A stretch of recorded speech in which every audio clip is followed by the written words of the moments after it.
I thank the distinguished representative of Jamaica on behalf of CARICOM. Give the floor to Slovenia. Thank you, Mr. Chairperson, honored delegates. I'm proud to address you today in my capacity as the Slovenian UN Youth Delegate. Slovenian youth is facing many challenges in becoming independent due to the housing crisis, lack of decent payment, combined with exponential growth of costs of living, which can lead to worrisome brain drain. We live in an era in which everything seems possible, mainly because of the internet and social media platforms, as well as emerging AI technologies.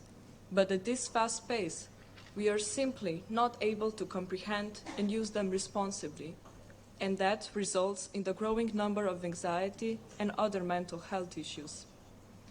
Irresponsibility and carelessness for the consequences of our actions are also seen as we witness natural disasters which were once anomalies, but now occur with alarming regularity.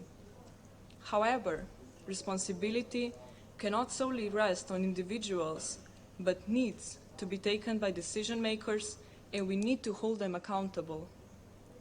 As we approach the midway point of Agenda 2030 and find that only 15% of targets are on track, I am worried about the deepening distrust and lack of transparency in the institutions.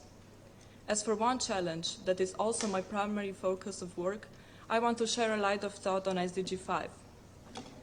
Achieving true gender equality, for example, is not just about focusing on young girls and women, but also addressing the vulnerability of young boys to toxic masculinity due to a scarcity of positive male role models. Thank you.